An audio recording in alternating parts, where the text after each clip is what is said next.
Assalamualaikum warahmatullahi wabarakatuh. Perkenalkan, nama saya Arinda Karinina Ismail dengan NIM 2009093501020 dari kelas B, program studi manajemen Fakultas Ekonomi Universitas Negeri Makassar. Di sini saya akan menjelaskan cara menguji validitas SPSS dalam mata kuliah Statistika 1. Pertama-tama saya akan mengisi di kolom name baris 1 dengan item 1 lalu di enter. Di baris kedua item 2 lalu enter. Baris ketiga diisi dengan item 3 lalu di enter, dan begitu seterusnya sampai dengan item 20 di baris 20. Setelah mengisi item 1 sampai item 20, kita mengubah di kolom desimal ini menjadi angka 0 sampai di item 20. Setelah itu, pada baris ke-21 kita menambahkan total agar lebih mudah menentukan R hitungnya. Tidak lupa di kolom desimal juga diubah menjadi 0. Selanjutnya kita pindah ke data view. Pada data view terdapat item 1 sampai item 20 dan terdapat responden 1 sampai responden 20.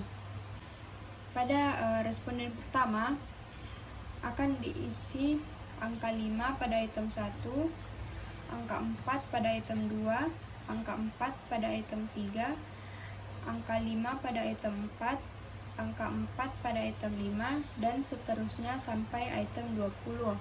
Yang dimana angka-angka ini dihasilkan dari kuesioner yang telah dibuat. Jika telah terisi sampai responden 20, maka totalnya akan seperti ini. Kemudian kita masuk ke analyze, lalu correlate, lalu bivariate, lalu akan muncul seperti ini.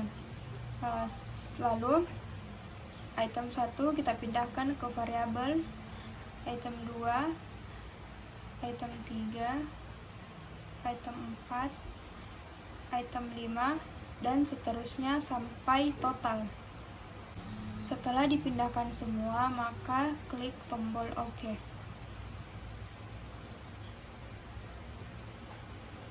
Lalu akan muncul correlation seperti ini. Lalu kita klik 2 kali untuk mempermudah melihat total yang ada. Dari tabel ini kita akan menentukan valid atau tidaknya dari item 1 sampai item 20.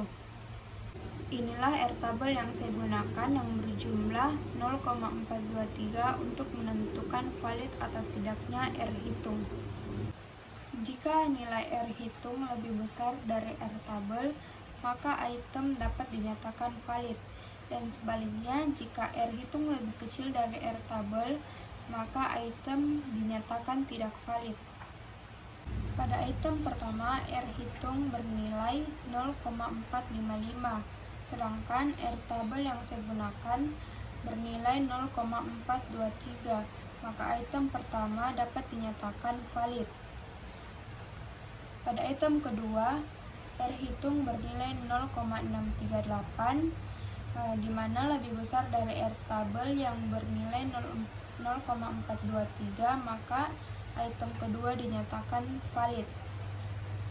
Pada item ketiga, R hitung lebih besar dari R tabel, maka dinyatakan valid. Pada item keempat, R hitung lebih besar dari R tabel, maka dinyatakan valid. Pada item kelima, R hitung lebih besar dari R tabel, maka dinyatakan valid. Pada item keenam, R hitung lebih besar dari R tabel, maka dinyatakan valid.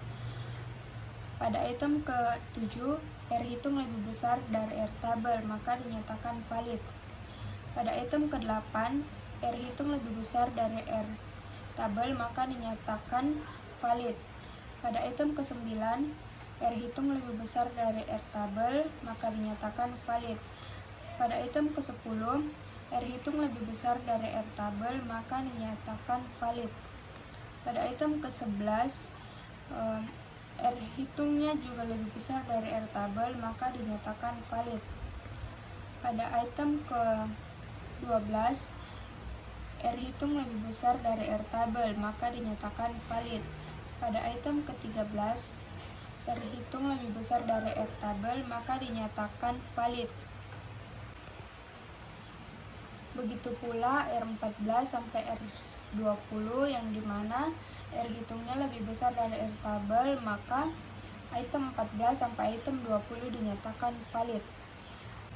Sekian penjelasan dari saya, kurang dan lebihnya mohon dimaafkan. Terima kasih. Wassalamualaikum warahmatullahi wabarakatuh.